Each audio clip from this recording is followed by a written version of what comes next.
بسم اللہ الرحمن الرحیم۔ السلام علیکم ورحمۃ اللہ وبرکاتہ۔ عزیز طلبہ و طالبات، میں آرمی پبلک اسکول مظفروال کی طرف سے آپ سے مخاطب ہوں۔ میں آپ کا اسلامیات کا معلم محمد صغیر جماعت ہشتم کا اسلامیات کا کام لے کر آپ کی خدمت میں حاضر ہوں۔ عزیز طلبہ و طالبات، ہمارا آج کا عنوان قرآن مجید ہے۔ صفحہ نمبر 58 ہے۔ ہمارے تدریسی مقاصد ہیں کہ آپ اس قابل ہو جائیں گے کہ قرآن مجید کے تعارف، فضائل اور حفاظت کے بارے میں جان سکیں۔ کامیابی کا معیار ہے کہ درست تلفظ کے ساتھ بلند خوانی کریں اور سبق کو مد نظر رکھتے ہوئے سوالات کے جوابات تحریر کریں۔ عزیز طلبہ طالبات، قرآن مجید جو کہ ہمارا موضوع ہے، تو ہم سب سے پہلے قرآن مجید کے تعارف کے بارے میں پڑھتے ہیں کہ قرآن مجید کا تعارف کیا ہے۔ عزیز طلبہ طالبات، اللہ تعالیٰ نے انسان کو پیدا فرمایا اور اس کی جسمانی اور فطری ضروریات پوری کرنے کے لیے اللہ نے مادی وسائل جو ہیں وہ پیدا کیے۔ انسان کے ذہن اور اس کی روح کی رہنمائی کے لیے بھی اہتمام فرمایا ہے، یعنی خود انسان کو خیر اور شر میں اللہ نے فرق کرنے کی صلاحیت اور ضمیر کی آواز عطا فرمائی ہے۔ اس کے علاوہ اللہ رب العزت نے انسان کی کامل رہنمائی کے لیے انبیاء کرام کو مبعوث فرمایا اور ان پر کتابیں نازل فرمائیں، جیسے ہمارے نبی صلی اللہ تعالیٰ علیہ وسلم اللہ تعالیٰ کے آخری نبی ہیں، اور حضور علیہ السلام کی ذات بابرکات کے اوپر اللہ رب العزت نے قرآن مجید فرقان حمید کا نزول فرمایا ہے۔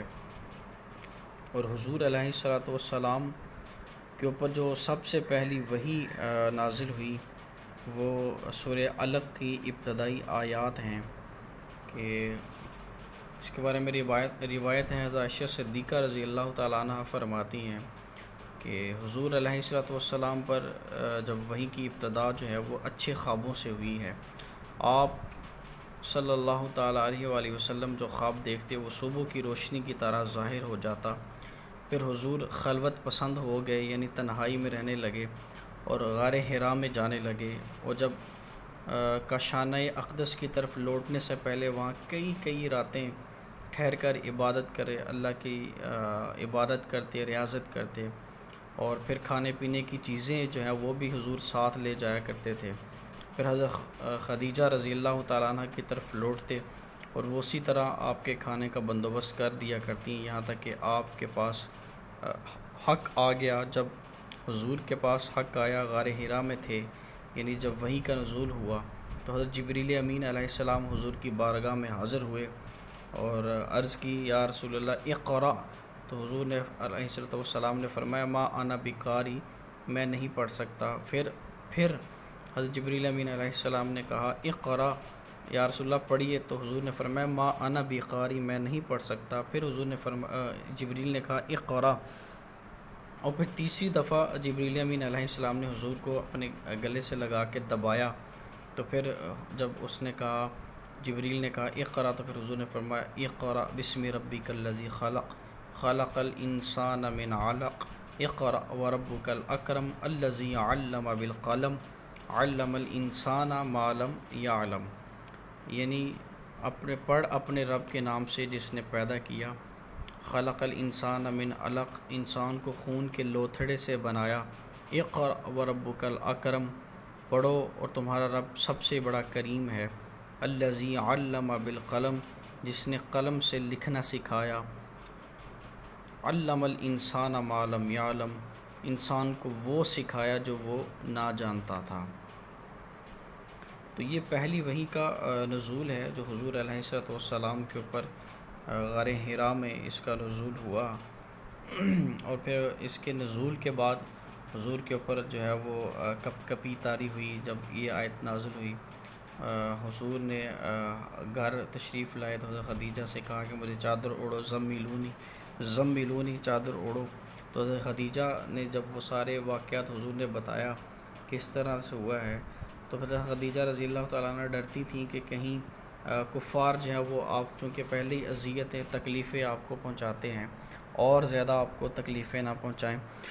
تو الغرض اللہ رب العزت نے پچھلی امتوں کے لیے بھی انبیاء مبعوث فرمائے تھے، اور میں سے بعض پر اپنی کتابیں بھی نازل فرمائیں، لیکن ان انبیاء کی جو تعلیمات ہیں، ان پر جو نازل شدہ کتابیں ہیں، وہ آج اپنی اصلی حالت میں محفوظ نہیں ہیں۔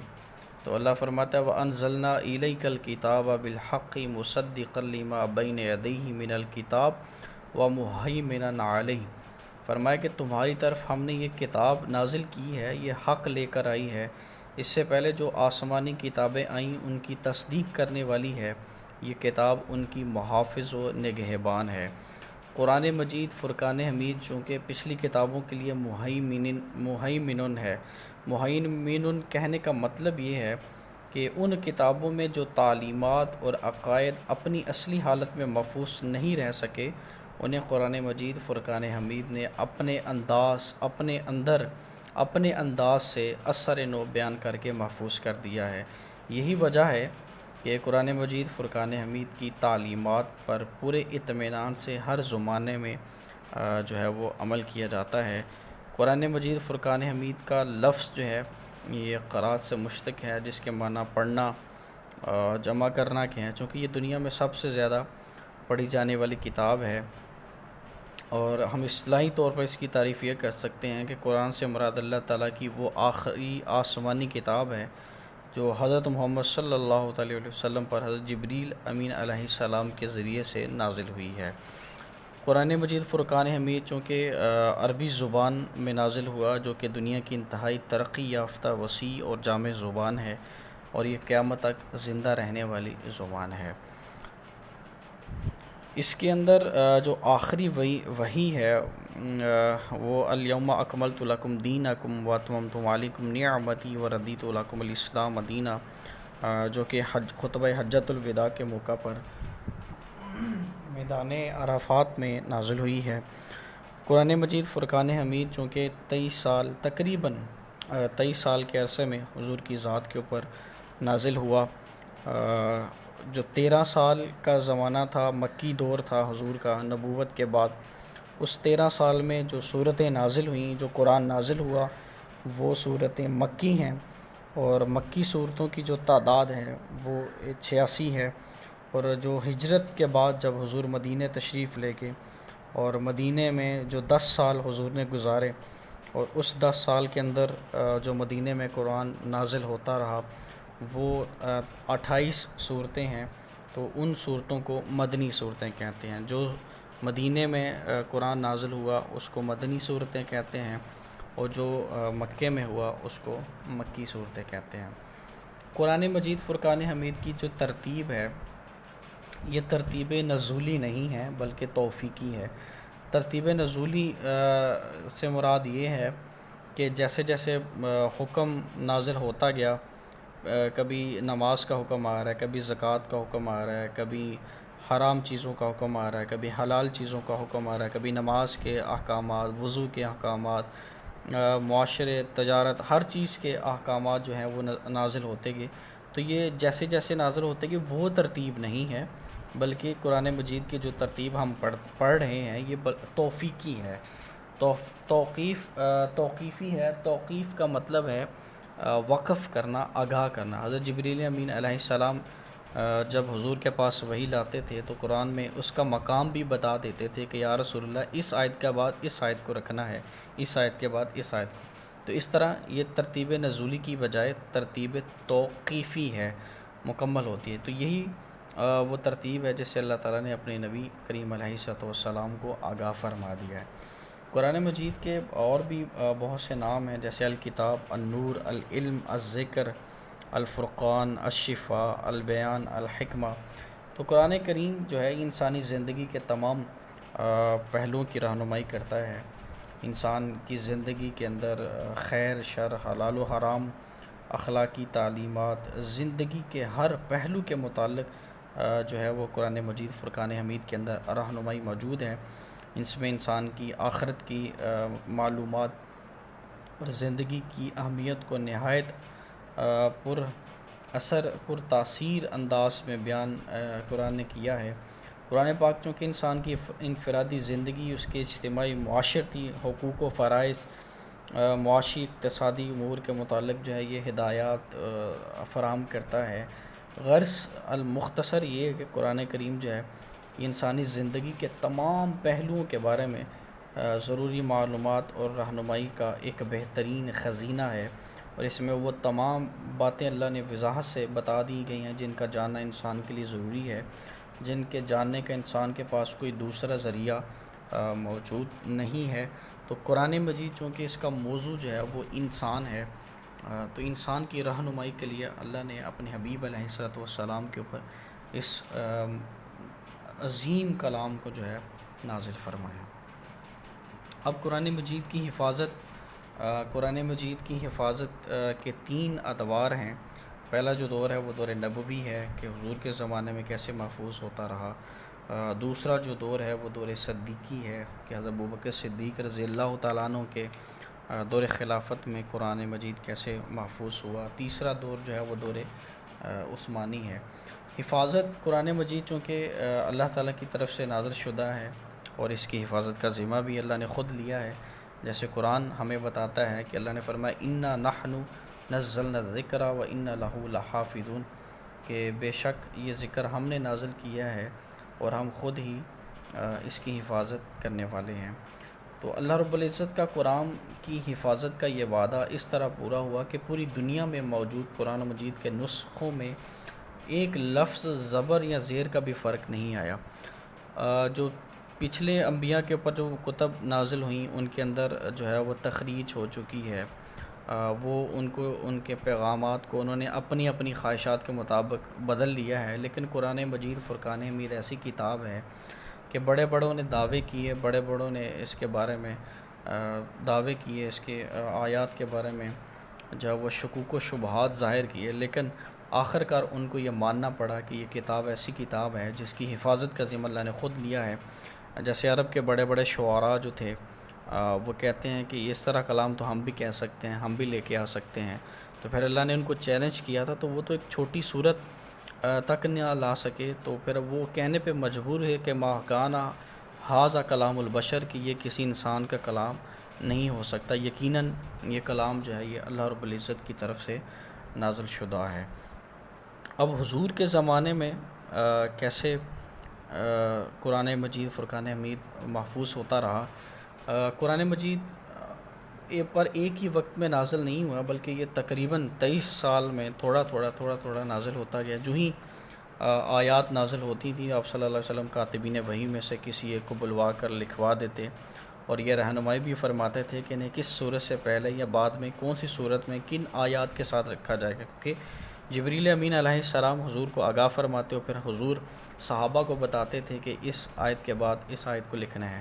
تو جب ہجرت کے بعد مسجد نبوی میں ایک مقام جو ہے متعین کیا گیا جہاں وہ عبارت رکھ دی جاتی، صحابہ کرام رضوان اللہ تعالیٰ علیہ مجمعین اس کی نقل کر کے لے جاتے اور یاد کرتے، اور پھر مختلف اوقات میں خصوصاً 5 نمازوں میں اس کی تلاوت کرتے، اس کو سمجھنے، اس پر عمل پیرا ہونے کی کوشش کرتے، اور جو قرآن مجید نازل ہوتا گیا لکھا بھی جاتا رہا اور حفظ بھی ہوتا رہا، کھجور کے پتوں کے اوپر، اونٹ کے شانوں کے اوپر، ہڈیوں کے اوپر جو ہے وہ اس کو لکھا جاتا رہا، اور اس عمل میں صرف مرد ہی نہیں بلکہ خواتین بھی شامل رہیں، حتیٰ کہ حضور علیہ السلام کی حیات طیبہ میں قرآن کریم مکمل اکثر امہات المؤمنین اہل بیت اطہار صحابہ کرام صحابیات کو جو ہے وہ حفظ ہو چکا تھا، اور متعدد صحابہ نے اس کی مکمل نقول بھی جو ہے وہ تیار کر لی تھی۔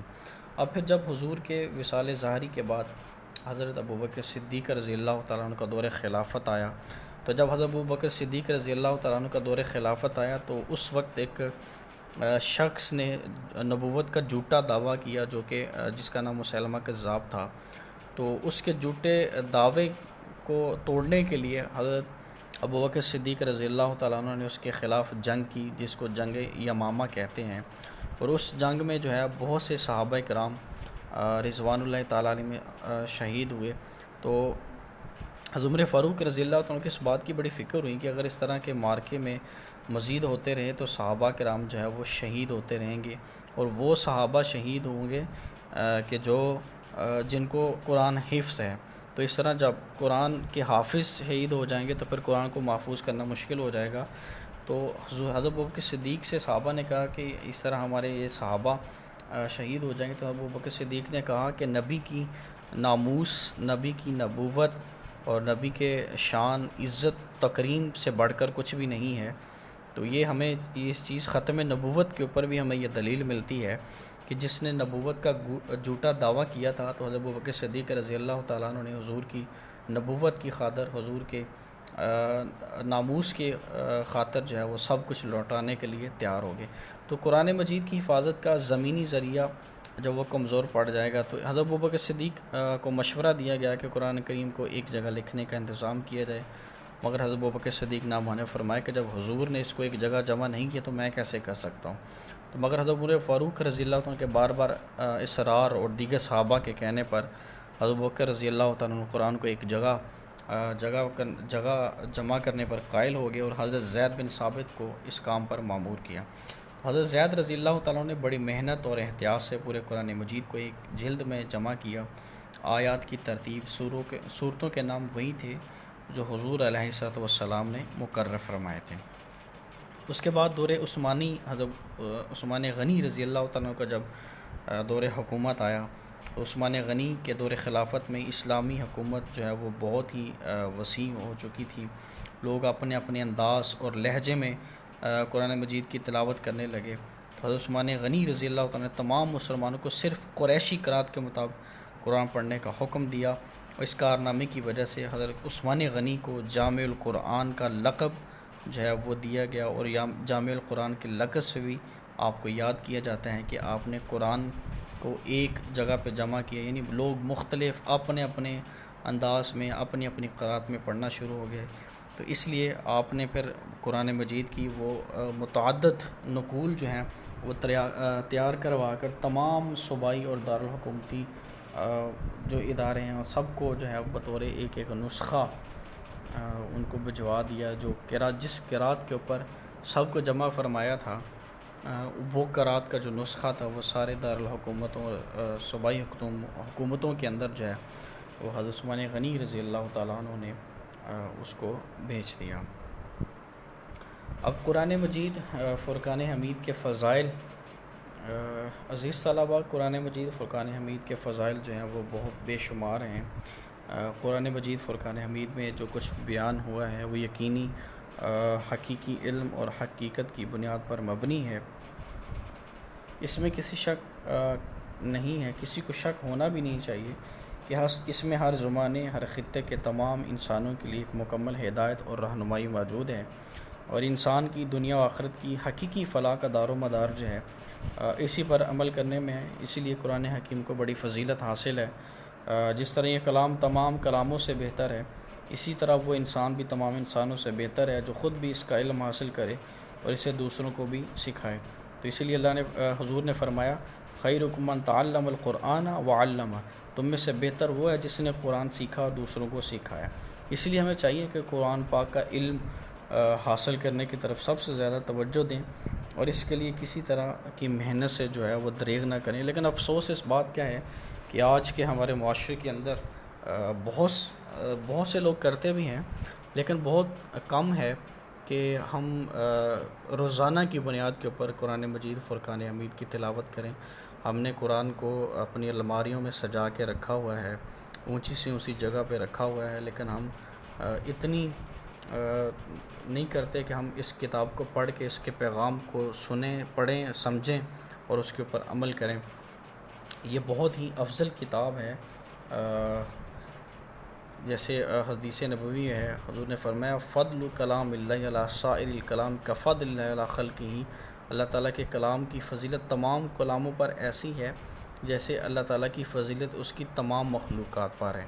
تو اب دیکھیں نا، یہ کس قدر عظیم الشان کتاب ہے کہ اس کتاب کو اللہ نے اپنے سب سے پیارے حبیب علیہ السلام کے اوپر نازل فرمایا، اور پھر اس سب سے، اور ہمارا کس قدر اللہ نے ہماری شان کہ ہمیں حضور کی امت میں پیدا فرمایا اور حضور کے صدقے سے ہمیں یہ قرآن ملا، ہمیں یہ ہدایت والی کتاب ملی، تو یہ کثرت سے پڑھی جانے والی کتاب ہے۔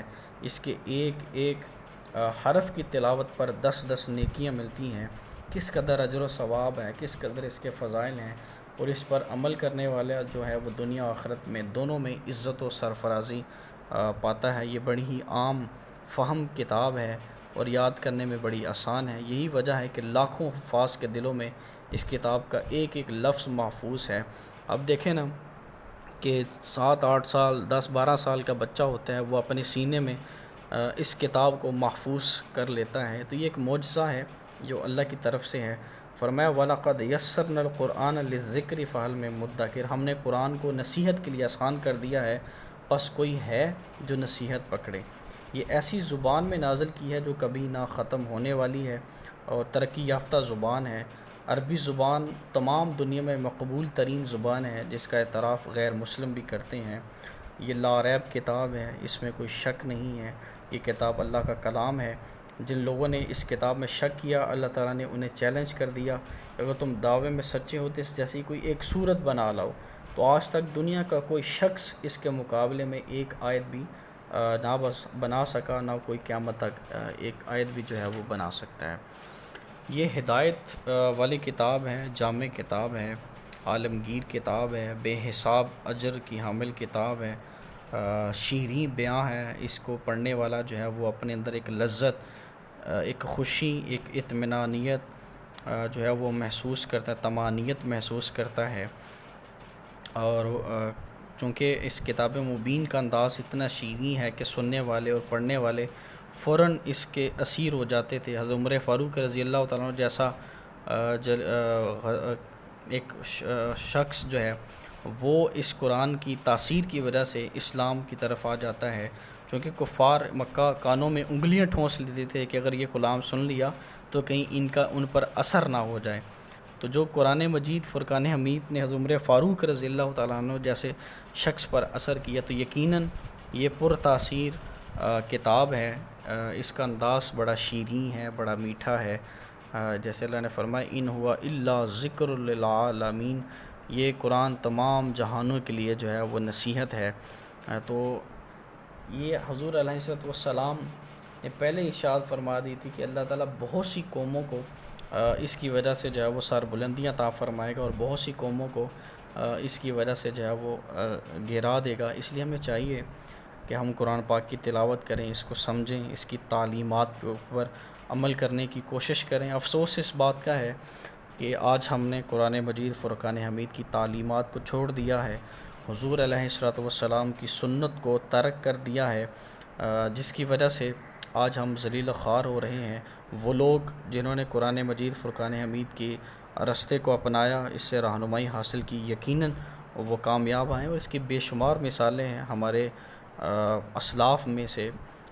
ہمارے جو لیڈرز ہیں بہت سے ہمارے پیچھے، جس کی وجہ سے آج اسلام محفوظ ہوا، جن کی قربانیوں کی وجہ سے، وہ سارے ایسے لیڈرز تھے جو قرآن مجید فرقان حمید کے اوپر رہنمائی اس سے لیتے تھے، اور یقیناً اللہ نے ان کو فتح بھی عطا فرمائی۔